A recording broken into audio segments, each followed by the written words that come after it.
আসসালামু আলাইকুম প্রিয় দর্শক, আপনাদের সবাইকে সাদর আমন্ত্রণ জানাচ্ছি বাংলা ভিউ টেলিভিশনের নিয়মিত আয়োজন সারাদিনের খবর অনুষ্ঠানে। স্টুডিও থেকে সংযুক্ত হয়েছে আমি হাসান মোহাম্মদ শামীম। জানিয়ে দেবো আজকের দিনের ঘটে যাওয়া সকল উল্লেখযোগ্য ঘটনা। দর্শক, আমরা এই অনুষ্ঠানের মাধ্যমে সারাদিনের ঘটে যাওয়া উল্লেখযোগ্য ঘটনা বলি আপনাদেরকে প্রতিদিনই জানানোর চেষ্টা করি।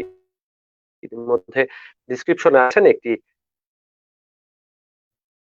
খবরই বলা টিকাদানের যে বয়স সীমা ছিল সেটি কিন্তু সরকার কমিয়ে ৩০ বছরে নিয়ে এসেছে। অর্থাৎ এখন থেকে ৩০ বছর বয়সীরাও কোভিড টিকা দেওয়ার জন্য নিবন্ধন করতে পারবেন। আজ সোমবার এই একটি তথ্য জানিয়েছে স্বাস্থ্য অধিদপ্তর সূত্রে। এরকম একটি তথ্য নিশ্চিত হওয়া গেছে। বেশি সংখ্যক মানুষকে কোভিড-19 এর করোনা ভাইরাসের টিকার আওতায় আনার জন্য সরকার টিকা নেওয়ার বয়সসীমা বাড়িয়ে দিয়েছে। সিদ্ধান্ত অনুযায়ী ৩০ বছর বয়সী যে কোনো নাগরিক এবার করোনার টিকা নিতে পারবেন। প্রথম দিকে যখন করোনার টিকার কার্যক্রম শুরু হয় তখন কিন্তু ৪০ বছর বয়স্ক মানুষজনকে টিকা দেওয়া হচ্ছিল। এরপরে সেটি কমিয়ে আরো ৫ বছর কমিয়ে ৩৫ করা হয় এবং এরপরে ৩০ বছর করা হয়। এবং আজকে যে কোভিড টিকাদান কর্মসূচি সংক্রান্ত যে টিকাদান কমিটির একটি ভার্চুয়াল সভায় গতকাল রোববার আজকে রোববার এই সিদ্ধান্ত নেওয়া হয়। দর্শক, যেটা জানাচ্ছিলাম,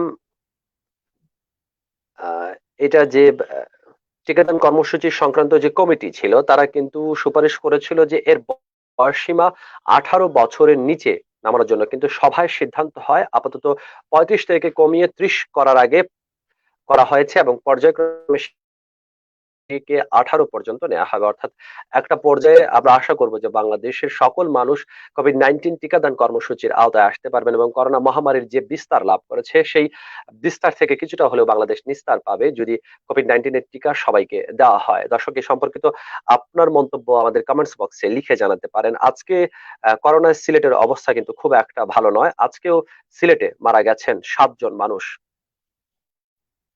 কোভিড-19 এর এই সময়টাতে যখন মাত্র 2 দিন পরে ঈদুল আজহা, তখন যেটি হয়েছে, সিলেটে করোনা আক্রান্ত হয়ে মারা গেছেন 7 জন মানুষ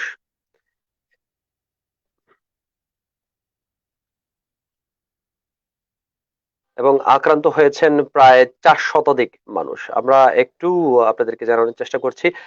দর্শক, ঈদুল আজহার যে খবরটি সেটি জানানোর চেষ্টা করছিলাম। এর আগে আমরা বলেছিলাম যে ঈদের নামাজ ঈদগাহে অনুষ্ঠিত হবে, কিন্তু কোনো একটা কারণে সারা দেশের বেশিরভাগ স্থানে জাতীয় ঈদগাহে নামাজ আদায় করা হলেও সিলেটে কিন্তু এবার আর ঈদগাহে নামাজ হবে না। প্রশাসন থেকে এই ব্যাপারে একটা নির্দেশনা দেওয়া হয়েছে।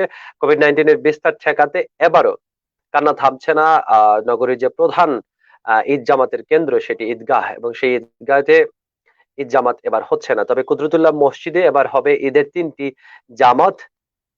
এছাড়া গত 2-3 বারের মতো প্রধান জামাত অনুষ্ঠিত হবে হযরত শাহজালাল মাজার মসজিদ প্রাঙ্গণে, দরগায়।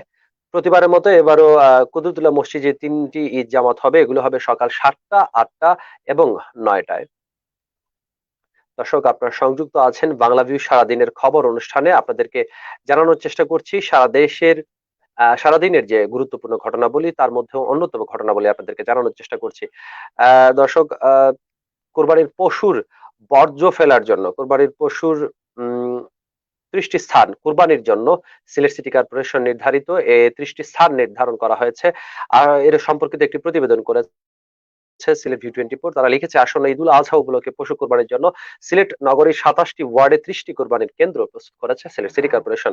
প্রত্যেকটি সেন্টারে কোরবানির সরঞ্জাম যেমন চাটাই, টুকরি, সাবান, পানি, ব্লিচিং পাউডার ইত্যাদি থাকবে। কোরবানির জন্য 2 জন সহায়তাকারী থাকবেন প্রত্যেকটি কেন্দ্রে। অর্থাৎ যাদের বাসা বাড়িতে আসলে আহ কোরবানির পশু জবাই করার আসলে খুব একটা সুবিধা নেই, তারা কিন্তু এসব কেন্দ্রে এসে কোরবানির পশু জবাই করতে পারবেন। এবং আজকে সিলেট সিটি কর্পোরেশনের গণযোগ কর্মকর্তা পিআরও যিনি ছিলেন আলিম শাহ, এক বিজ্ঞপ্তিতে তিনি এইসব তথ্য জানিয়েছেন। সিসিক জানিয়েছে, কোরবানি দেওয়ার 24 ঘন্টার মধ্যে ঈদুল আজহায় এবার কোরবানির বর্জ্য অপসারণের লক্ষ্যমাত্রা তারা নির্ধারণ করেছে। এবং গত 2-3 বার আমরা দেখেছি যে 24 ঘন্টা নয়, আসলে কোরবানির আহ হাট বসার পরে একদমই খালি হয়ে যায় হাট, রাস্তাঘাট পরিষ্কার হয়ে যায়। এবং এক্ষেত্রে কিন্তু সিলেট সিটি কর্পোরেশন সাফল্যময় ভূমিকা রাখছে এবং আমরাও আশা করব এরকম ভূমিকা যেন আহ, অব্যাহত থাকে। দর্শক, এবার বর্জ্য অপসারণ কাজে প্রায় 2000 পরিচ্ছন্নতা কর্মী নগর জুড়ে কাজ করবে। সিলেট শহরের অবস্থা জানাচ্ছি, থাকবে 3 স্তরে মনিটরিং এর ব্যবস্থা। এবার এমনটাই জানিয়েছেন সিসিক মেয়র আরিফুল হক চৌধুরী।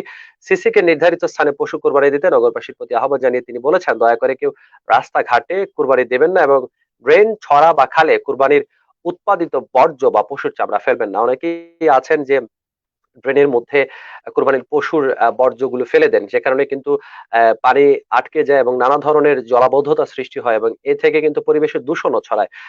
আমরা যারা কোরবানি দেব এবং কোরবানির পশু জবে করবো, আমরা যদি এই ব্যাপারগুলোতে সচেতন হই, তাহলে কিন্তু আমরা একটা সুন্দর নগরী গড়ার ক্ষেত্রে সিলেট সিটি কর্পোরেশন যেভাবে কাজ করছে তাতে কিন্তু আমরাও সামিল হতে পারবো। দর্শক, আগাম ঈদের শুভেচ্ছা জানিয়ে স্বাস্থ্যবিধির প্রতি খেয়াল রাখার অনুরোধ জানিয়ে শেষ করছি আজকের সারাদিনের খবর অনুষ্ঠান।